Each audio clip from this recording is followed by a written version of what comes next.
السلام عليكم المشاهدين، كي دايرين؟ لاباس عليكم؟ صحيحتكم لاباس ياك هانيين؟ كنتمنى ان شاء الله تكونوا بالف خير وانتم كتشاهدوا هذا الفيديو اللي ان شاء الله غادي يقدم لكم فيه ولدي واحد ملفي بالشوكولات ساهله ماهله. كاع الناس غادي يديروها في بيوتهم، اقتصاديه كما ولفتكم. انا ديما كنجيب لكم ديما كنجيب لكم الاكلات الاقتصاديين. اليوم غادي نقدم معكم واحد ملفي اقتصاديه ان شاء الله كلشي غادي يديرها في دارو. يلا تبعوا معايا، ها ولدي غادي يقدم لكم المقادير. السلام عليكم مشاهدينا الكرام. اليوم ان شاء الله نقدم لكم ميفي كما قالت لكم الوالده ديال الشوكولا. وبالنسبه للمقادير غادي نحتاجو في عجينه مرقه نص كيلو ديال الدقيق، ونص معلقه صغيره ديال السكر سنيده، ومعلقه صغيره ديال الملحه. وعندنا هنا الزبده 100 غرام، زبده مارغرين، ونص معلقه ديال الخل صغيره. هذه بالنسبه للعجين. وبالنسبه للزبده اللي غادي نورقوا بها العجينه غنحتاجو هنا عندنا 400 غرام ديال الزبده ديال المارغرين، وعندنا هنا 200 غرام ديال الدقيق. صافي. بطبيعه الحال الدقيق راه مغربل مزيان وراه من النوع الرفيع. صافي نبداو ان شاء الله. دابا غادي نبداو نعجنو، نديرو العجينه هي الاولى، الدقيق و السكر والملحه، هنا الزبده والخل. تحتاج الماء؟ سمحوا لي ما كنتش العبار ديال الماء. لا، ما غاديش ندير الماء دافي، نديرو سخون. لا ندير بارد بارد على حساب لا الباط ديال العجين مرق تيبي كتبغي الماء بارد. دير شحال بديت القياس؟ القياس غادي نديرو انا هنا، غادي نشوفو داك شحال القياس.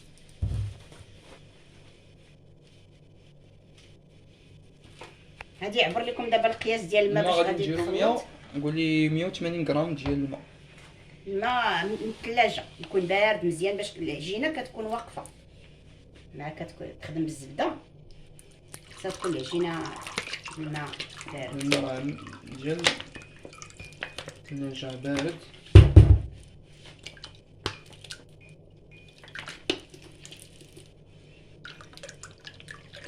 مية وثمانين غرام اللي تيسمح ليا.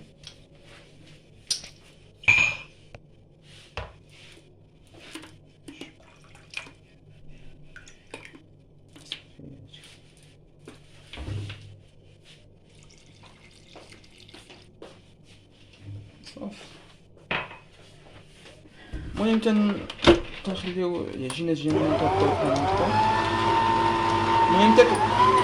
المهم تنعجنوها. المهم حتى كتعجن اون فوا تتعجن صافي تنحبسو، ما تنعجنوهاش بزاف، فهمتي؟ حتى كتجمع العجينه وصافي تتجمع.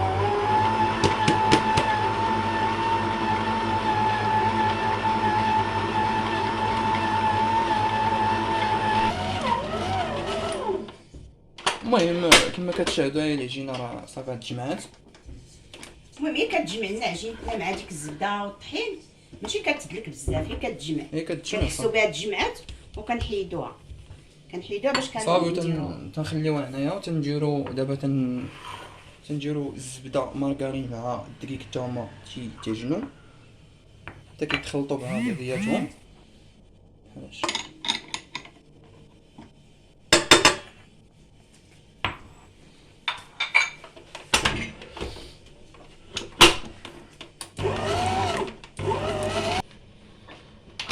صافي كما كتشاهدوا ها هي الزبده ديال التورق. ديك الزبده باش كيورق ملفي كيخلطها مع الطحين، عاد كيورق بها ديك العجينه اللي دار الاول. تجي بحال هاد الشكل. المهم يتبعوا معها، راه هاد الملفي كطلع زوين، راه مجربينها ومعاودين مجربينها وساهله.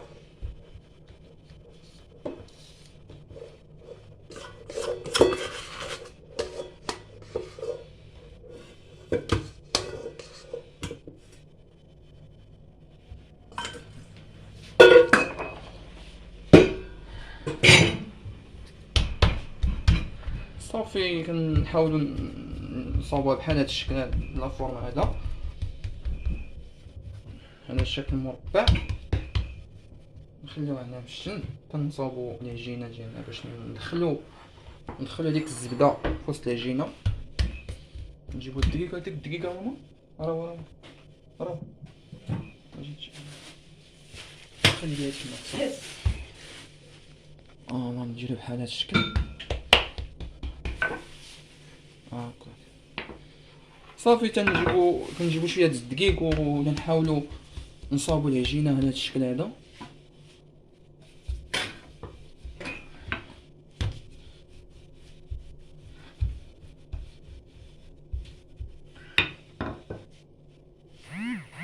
ندير شويه د الدقيق هكا باش ما تلصقليناش العجينه. نصاوبوا الفورم اللي غادي نحاولوا ندخلوا فيها الزبده ديال التوراق.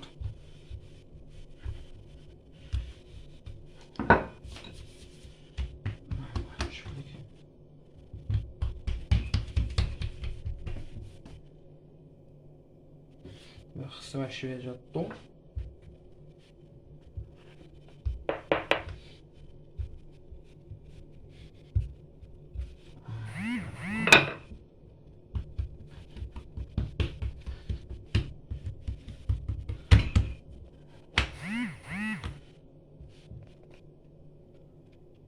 صافي تيبان لي هذاك هو هذاك.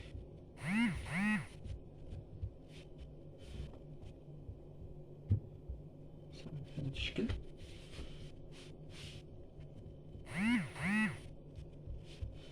صافي تنسدوها بحال هذا الشكل هذا، نسرحوها التسريحه الاولى. دابا هاد الباطفيت هادي جينا مرقه ان شاء الله غادي نديرو ليها قولي 3 توار. نديرو ليها 3 توار. 3 توار. شنو بغا تيديرهم بلا ما يدخلها كاع للثلاجه، هي على حسب الزبده. دابا انا اجي دابا مع درت لاباط درت فيها الماء بارد، دونك لاباط بارده، وكنحاول نزرب عليها نضرب لها كاع 3 دقه واحده باش نضرب لها التور وندخلها للثلاجه ونتسنى تستراح. دونك سميتو بارد الحال شويه، وحتى بالنسبه لاباط راه بارده، دونك غادي نزرب عليها 3 توار دقه واحده. غندير الدقيق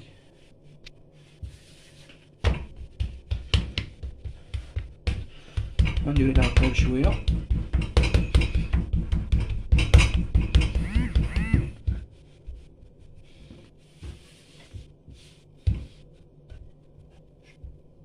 لا كثير صافي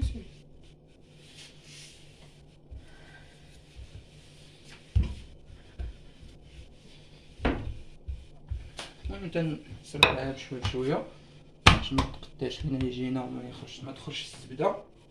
درنا بحال هاد الشكل شويه د الدقيق ونعاود نقلبوها دقه دقه.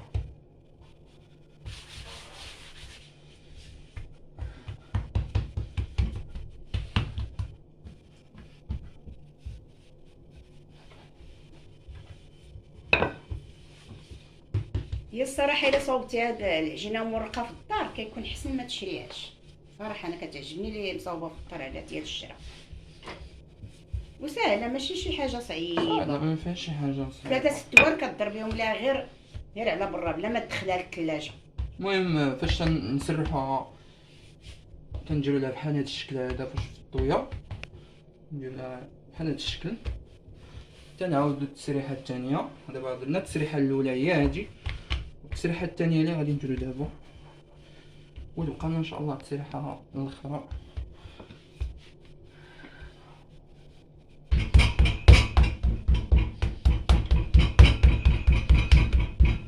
هاد المراحل راه كتجي هاد العجينه مرقه واعره داك الشرفيل.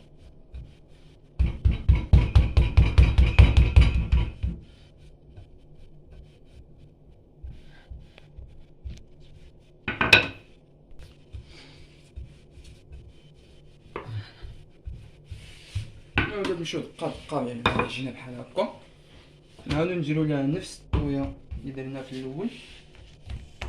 المهم هي الا بغيتيها تنجح معاكم ديما الماء بارد مكلاصي باش تعجنوها، باش ما تبقاش ديك الزبده تخرج لكم من الجناب.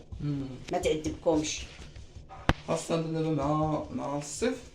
مع الصيف راه تتبقى تتسرح، ولكن إلا دابا خدمتها في الدار غادي بالنسبه الزبده غادي تذوب. لا كان الحال برد ماشي مشكل، ولكن حتى في الحال برد ديري ليها الماء بارد ماشي مشكل، هي باش كتساعدها بالتوريق وما تخرج ليهاش الزبده من الجناب، وما ديريش ديك تدخل خرج من الثلاجه. هاد الطريقه احسن. صافي كما كتشاهدوا دابا درنا جوج توار، باقي تور واحد. بقينا ان شاء الله تور واحد وتكون لاباط فيتي ديالنا موجوده. بالنسبه مره نديرو لها هكا دقيق من التحت ومن الفوق شويه شويه باش ما تلصق ليناش مع سو. دابا لاباط فيها الزبده الزبده ديال التوار حتى هي ديال التوراق حتى هي، دونك خصنا نديرو شويه الدقيق باش ما تلصق ليناش لاباط. ما كتكثر كاع دقيق تنشوف ديري شويه هي شويه باش ما تلصقش لاباط. نتوما خدامين نتوما كتبتوها. تمشيو معاها هكا دقه صافي الخرا هي اللي كتكون شويه هذا، ولكن يسعفوا معها. لا ساهله، هي ساهله، ما كاين ما سهل من هذا الورق. هذا المورق هذا اللي جينا مرقات خدموا بها شحال من حاجه، لي صالي كلشي كنخدموا بها، اي حاجه خدمنا بها.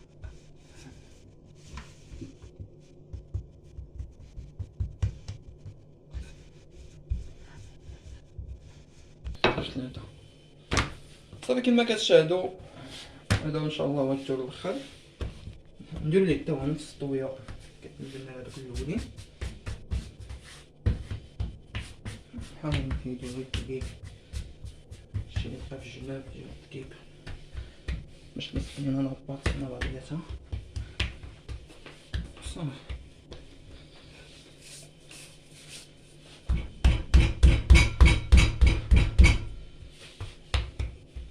صافي دابا راه كملنا التوار ديال لاباط. دابا ندخلوها غير الثلاجه غير تستراح واحد شويه على ما نجدو على ما نجدو لا كريم ان شاء الله باش نعمرو بها الميفي ان شاء الله. يلا الله صافي انا صافي. المهم فاش كنبغيو ندخلوها الثلاجه نديرو لها السلوفان، ندورو عليها السلوفان باش ما يقطر عليها الماء ولا شي حاجه ولا تقروش تقروش ولا تقروش. قلت لكم الوالده لا تنشف. المهم نديرو لها بحال هاد الشكل هذا، ندورو على بابي فين وندخلها الثلاجه تستراح واحد شويه بين ما نقادو ان شاء الله لا كريم. نتلاقاو ان شاء الله في الوصفه ديال لا كريم. المهم كما كتشاهدوا مشاهدينا الكرام الوصفه غنديرو دابا الوصفه ديال كريم باتيسير ديال الشوكولا. بالنسبه للمقادير غنحتاجو نص لتر ديال الحليب و 80 غرام ديال الشوكولا كحل و 80 غرام ديال سنيده و 50 غرام ديال الزبده. لا 30 غرام ديال الزبده 30 غرام ديال الزبده. و عندنا هنا بودر كريم باتيسير بودر كريم ديال باتيسير 80 غرام حتى هو. المهم هادو بالنسبه للكريمه ديال الملفي ديال الشوكولا. المهم كنديرو حليب تيفيد كندير تقريبا غير نخليو واحد شويه باش نخلطو السكر مع البودر ديال كريم باتيسير ولا داكشي الاخر تنديرو يفيد.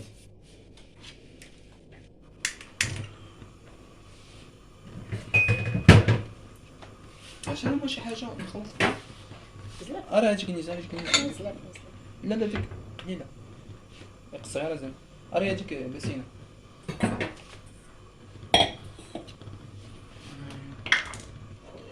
ممكن ما كتشاهدوا تنديرو في هاد البسينه تنديرو السكر و بودر كريم باتيسير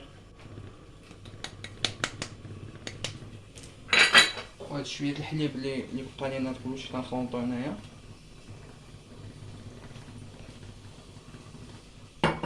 ملي كتشاهدوا هاد لا كريم باتيسير راه ساهله ما فيهاش شي حاجه.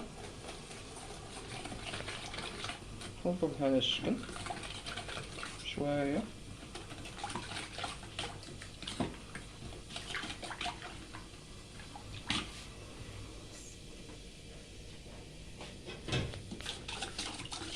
المهم هنا كيخلط الكريمه مع سنيده مع شويه الحليب باش يزيدوهم على داك الحليب اللي هو سخون تما. بالنسبه لك كريم باتيسير انا غادي نديرها بالشوكولات، باش غندير ميفي ديال الشوكولات. بالنسبه لي ما باش يديرها بالشوكولات يديرها بالفاني، يدير واحد شويه ديال هذاك الفاني، هذاك الليكيد ديال الفاني بحال هذا نوريهم. بالنسبه لي ما باش يدير الشوكولات يدير هاد الفاني هذا، هاد الفاني يديرو بلاصه اللي ما الشوكولات كيعجبو الشوكولات ويخدم ميفي بالفاني كريم باتيسير ديال الفاني. وما يديرش كاع الشوكولات، ما يديرش الشوكولات يدير هاد المقادير الشوكولات ما يديرش، واللي كيعجبو الشوكولات يدير الشوكولات. حنا كتعجبنا بالشوكولات داكشي علاش درنا الشوكولات. صافي كيما كتشاهدوا راه درنا هاد الخلط لينا هاد الخلط مزيان بحال هاد الشكل هذا حتى كدوب هاديك السنيده داك كريم باتيسير يذوبوا مع بعضياتهم الحليب. صافي نتسناو الحليب الاخر يفيض ونضيفو له هاد الخليط هذا. المهم كما كتشاهدوا هاد الحليب راه فا، غنديرو دابا هذاك الخليط نكبو فيه الخليط ديال الكريم باتيسير مع السكر والحليب نضافو بطريقة هكا. ما تنساوش العافية تنقصوها باش ما تحرق ليكمش لا كريم.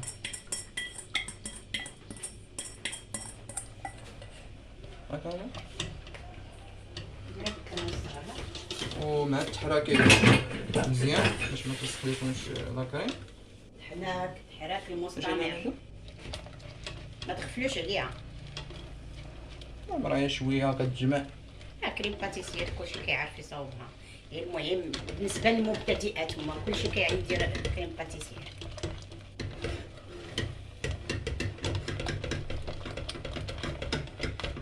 المهم اون فوا كتجمع وتدير واحد شويه كتجيب شويه الفقاعات بحال هذا الشكل هذا كما كتشاهدوا. صافي تنطفيو على العافيه حيدو كوبي بوطه غاز كامل نحركوها واحد شويه باش ما كيصفش. حيت مسخون عليك. لا ما سخونش صافي نحركوها من الجناب صافي. فهاد اللحظه هادي تنديرو الزبده والشوكولاط حتى سخونه تنديرو الزبده والشوكولاط باش يذوب.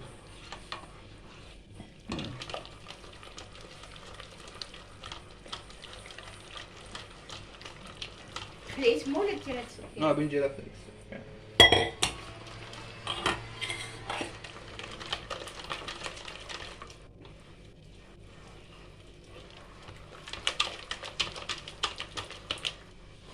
ملي كتشاهدو كتجي بحال هاد الشكل. حنخلطو كلشي مزيان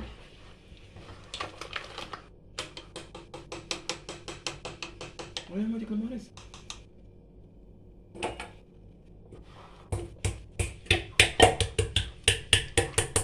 سوسي كانتينا باش ما نضيعو حتى حاجه.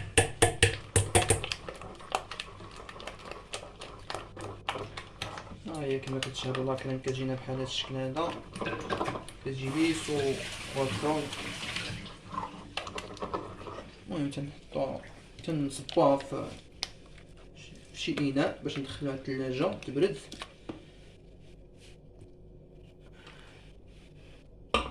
ملي كندخلو هاد لاكريمه للثلاجه تبرد كنعاودو نجبدو ديك العجينه ديالنا المورقه باش نطلقوها وندخلوها للفران. ما كتجي طيب عجينتنا المورقه حتى تكون هاد الكريمه بردات وديك الساعه كيكمل معكم تتمه.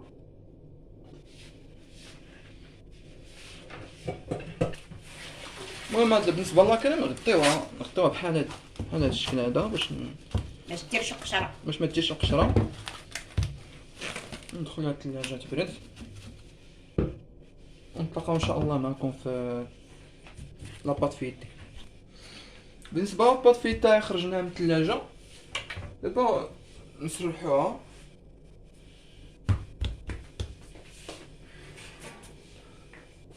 ورقه كبيره ان شاء الله. بنسرح انا ورقه كبيره وبنقطع على جوج باش تعطيني جوج طاوات.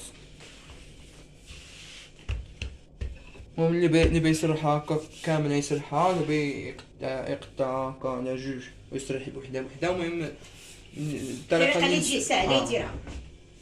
المهم هو غيسرحها بدقه وحده، اللي بغات تجي صعيبه بدقه وحده يقسمها على جوج.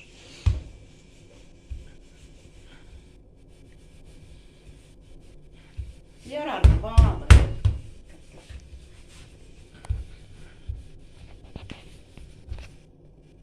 ماشي. ديري شوف الفرجة هنا فيها. تمشي مع داك الطول ياك.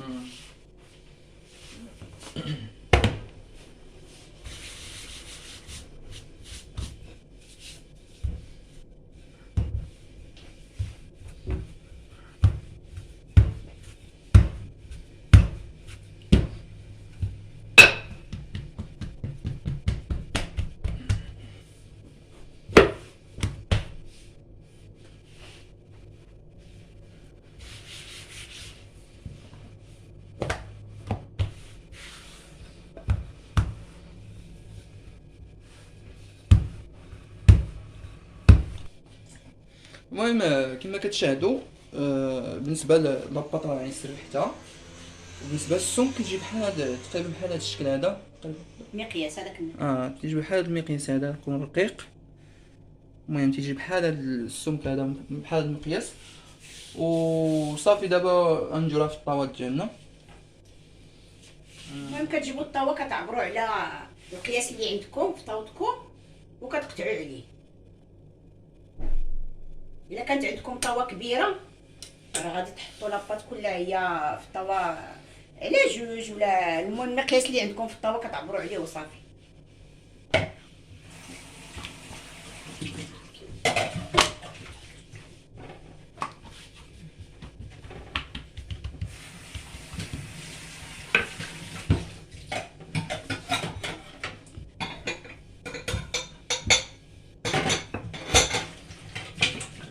ديك الفيت صافي كنقطعو الورقه بحال هذا الشكل هذا، وتنجيو الى هاد البيكفيت نتقبوها بهاد البيكفيت هذا. اللي ما عندوش بيكفيت يدير فرشيطه. هو هاد البيكفيت هذا غير تيدرك.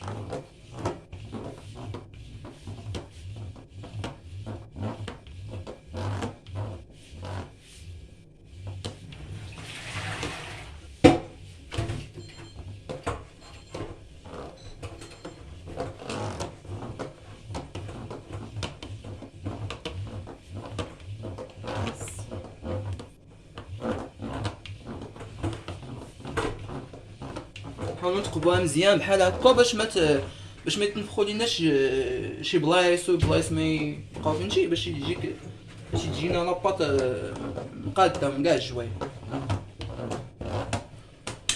المهم نتقبوها بحال هكا نديرو ليها قبليلو باش نديروها في الطاوة بحال هاد الشكل. وبالنسبة لهادوك الجوانب نحاول نصاوبهم.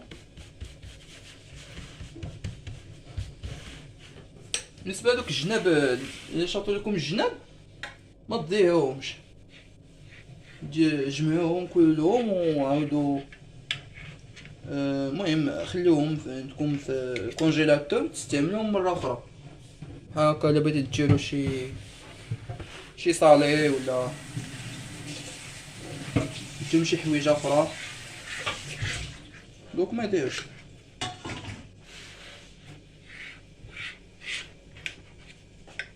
المهم كيما كتشاهدوا خصنا نجيبو الورقة مقادة مع الطاوة باش تجينا الورقة مقادة، تجينا شي وجه صافي. وبالنسبة للطياب بالنسبة اللي عنده فرانجة الضو اجي لها 180 درجة ديال الحرارة، مدة ديال تقريبا ديك 35 دقيقة 30 دقيقة. المهم حتى كتحمر من المهم حتى كتحمر صافي تتكون لاباط ديالنا وجدات. تلاقاو ان شاء الله فاش طيب لاباط. المهم كما كتشاهدوا لاباط الورقه ديال المفاعي راه طابت، كتجي بحال هذا الشكل هذا، كتجي محمره بحال هذا الشكل صافي. هما عندنا الورقات بجوج، هاد الورقه الاخرى هنايا. المهم فاش خرجها من الفران نخليوها تبرد، هاكا تجي تبرد. مراج ديال هذاك لاكريم باتيسير. المهم كنجيبو لاكريم باتيسير ديال الشكلاط، ها هي بردات ديالنا في الكونجيلاتور، ها بردات طغيان.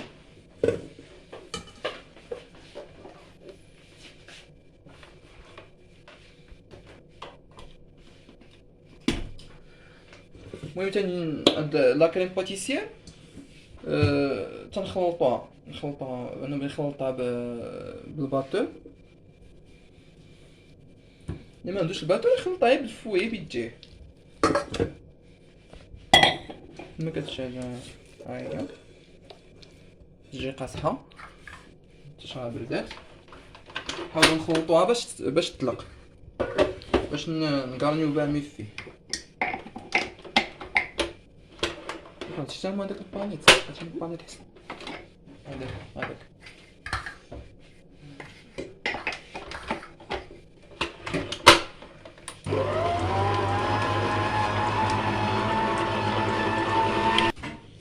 المهم كما كتشاهدوا هاد الكريمه هي راه طلقات. غادي نجيبو دابا شي بوش بحال هذا،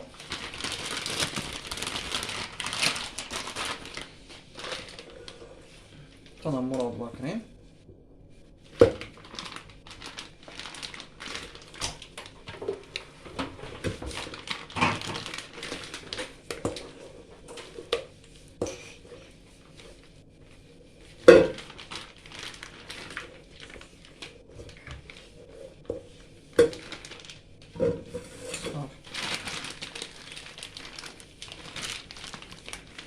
صافي تنحطو اللاكريم من هنا، تنجيبو الورقه شي هنا ما هذاك المزيان ماشي.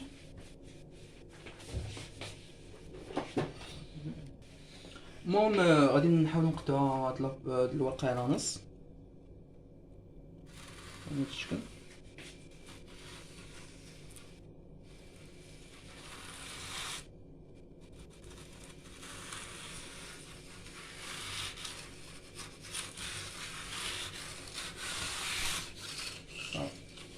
نجيبو ورقه اخرى حتى هي نديرو لها نفس العمليه.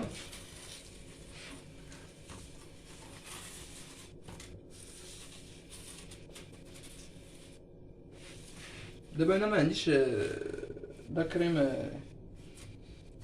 كثيره، دونك ما غاش نحاول ندير جوج ورقات كاملين، نحاول نكتفي بهذا القياس اللي درت.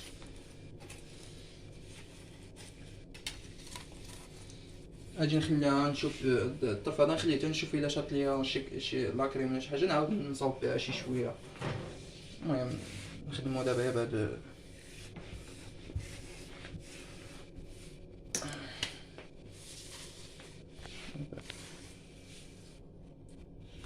ملي تنشدو الطرف الاول نديرو ليه لاكريم، هادشي اللي هذا نديرو هو الوسطاني، ندير هذا تشبيه مزيان تحت.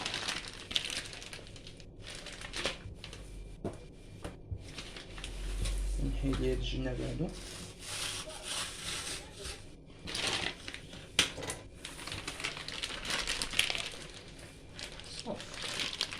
كنبدا تنعمر بحال هاد الشكل.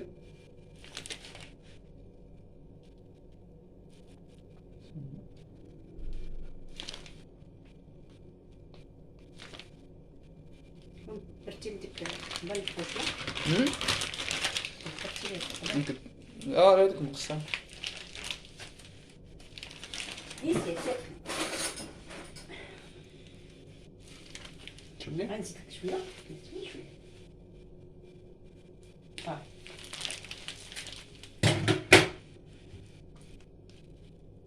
بحال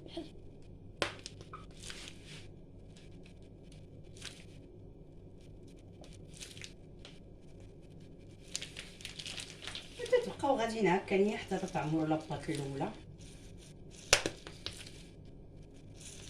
الورقه الاولى الورقه الاولى بحال لاباط مع الورقه، هي لاباط عاد ولات ورقه.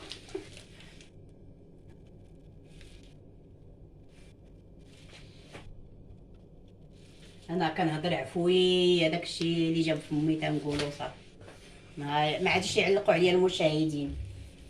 انا كنهضر عاديه لا زواق.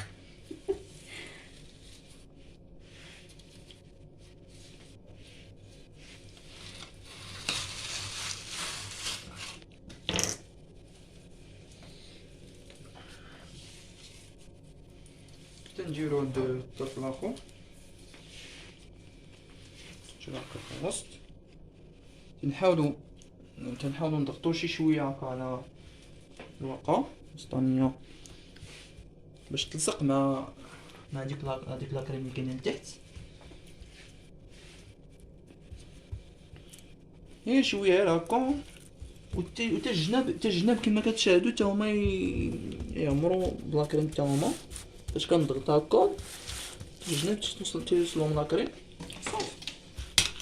نحاول ندير بالمساعد هكا يجي كلشي مقاد. كنعاود عاوتاني كلشي الثانيه على المره الثانيه.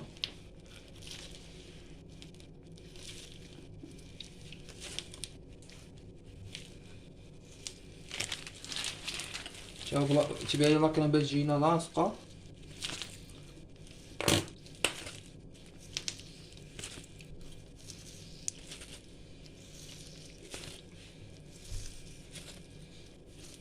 شي جيت لكم لاكريم باش تجي لاصقه. الله عطاك فيها سميتي درتي، ماشي مشكل. هذيك سيترو. الاخرى خلاتها ندير لها شويه لاكريم.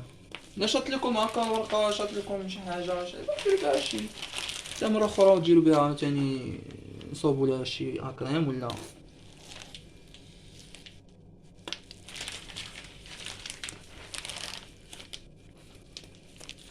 صافي. المهم تنديروا الورقه الاخيره الفوق بحال هذا الشكل، ونفس العمليه تنضغطوا باش لصقنا ورقه مع لاكريم. طيب شويه وداك لاكريم يجي تيبان هكا في الجناب بحال هاد الشكل صافي. دابا ان شاء الله بيبقى لينا غير الفوندون. دابا التزيين غادي نديرو الفوندون. انا الفوندون راه شريتو، ما ذكرناش لكم في المقادير في الاول، ولكن هو تيبقى تزيين من الفوق الفوندو مع شويه ديال الشوكولات باش كنزينوا ديك الطبقه الاخرى. بالنسبه للفوندون عطيني نزيد نوري الناس الفوندون. ها هو صافي، ها هو الفوندون اللي شريت تكون بحال هذا الشكل هذا. هاد البواطه راه شريتها ب 15 درهم. هي راه كثيره الشكل دير بها شحال من فيها مره، كيلو. ديري بها شحال من مره ماشي دير بها نوبه. شحال من مره، خدمي بها شحال من مره صافي. تنهزو منها واحد شويه المقياس اللي غادي نخدمو به في هذا شو مشكل؟ ميفي.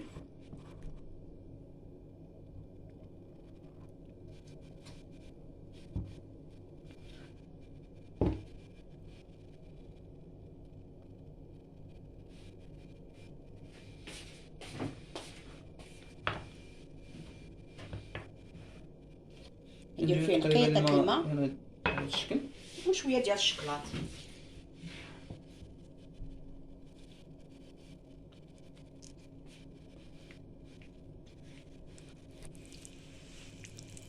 زيد لي سير دابا الشوكولات نيت. تبان لي تندخلو يلا صافي. الفران. المهم بعد ما تيذوب لينا هذا الفوندو واحد شويه هي تيسخن واحد شويه في الفران، تنخرجوه تنديرو فيه شي معلقه الشوكولاته بحال هذا الشكل هذا. نخلطوه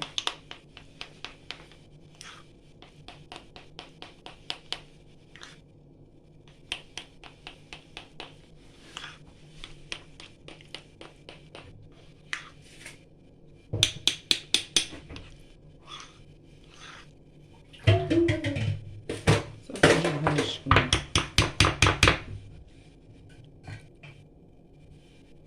تبين نزيد واحد شويه.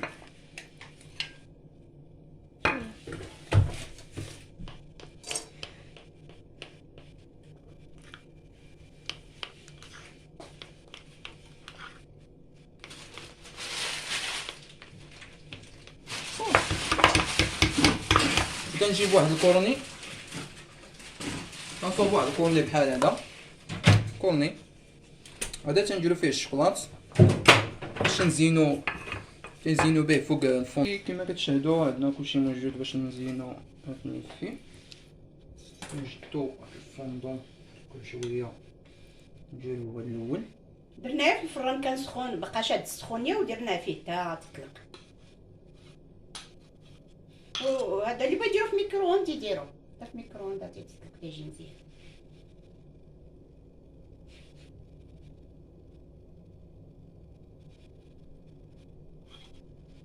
صافي تديرو واحد الطبقه رقيقه شي شويه، ما تكونش عاوتاني ما تكونش طبقه غليظه، نديروها رقيقه باش هذاك الفوندو الا بديتو تقطعو ميفي ما يسيحش ليكم، تكون الطبقه رقيقه.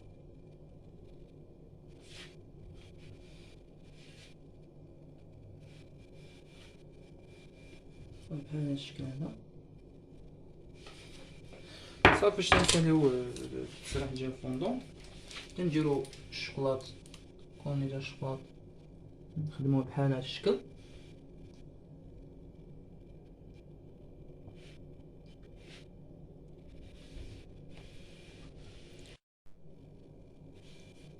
صافي دابا كنبداو نديرو بهاد المساعدات، كنبدا نخدمو بالزواق بحال هذا الشكل هذا.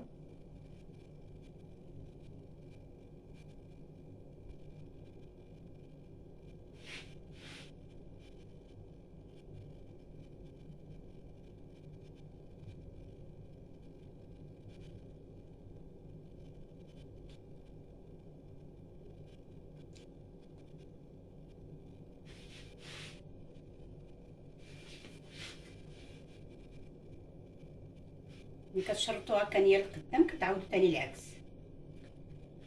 كتجيكم ديك الزواقات ملفي زوينه. كلشي كيعرف هادشي بالنسبه للمبتدئين.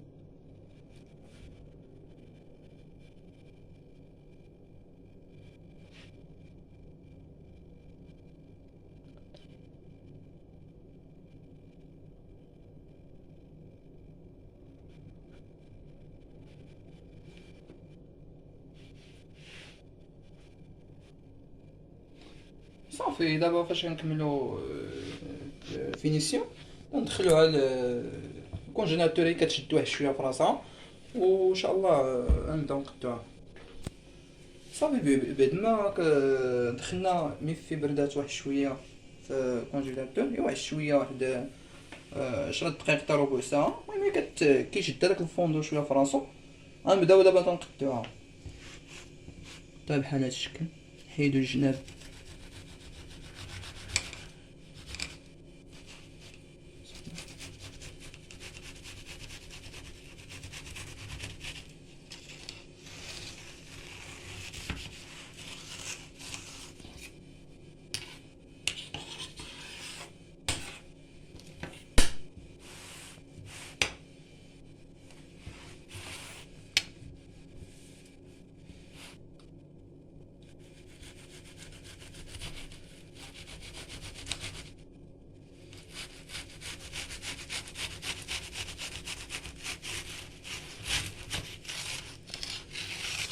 ملي كتشاهدو لاباط كتجي زوينه ديال الملفات، كتجي هشيشه.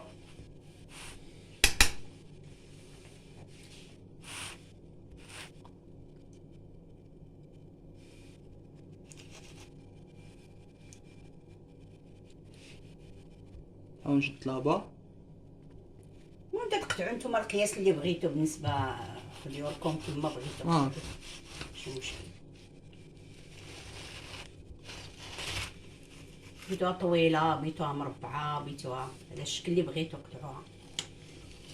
قطعوها على القياس ديال الميفي ديال المكازات، قطعوها اللي بغيتو.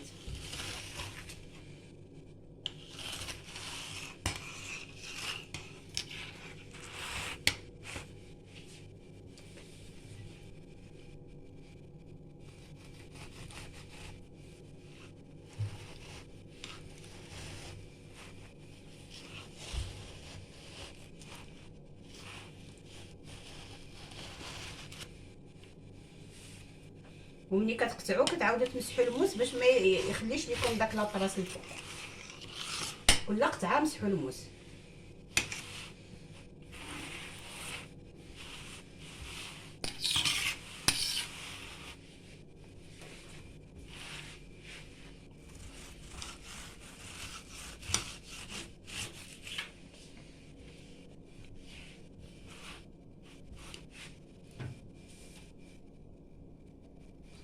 شوف هما هذوك اللونكيت. ها كاينين بزاف.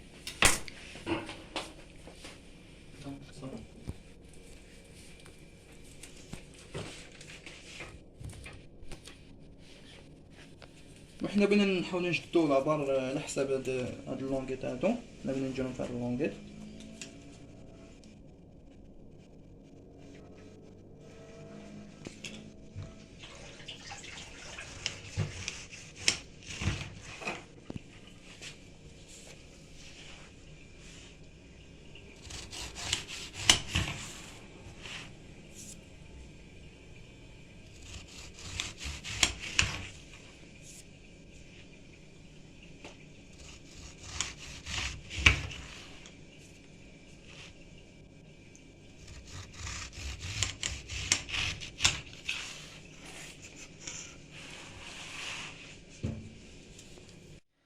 المهم مشاهدينا الكرام، كما كتشاهدوا هذا هي ميفي، النتيجه الاخيره ديال ميفي كتجي بحال هذا الشكل هذا.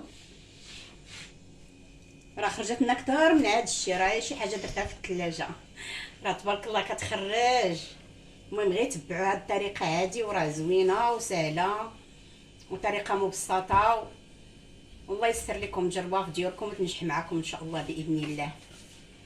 ايوا كنتمنى ان شاء الله تدعموني في قناتي وتهلاو في اللايك وتبارطاجيو مع احبابكم وصحابكم، والله يستر لكم ويعطيكم صحيحتكم.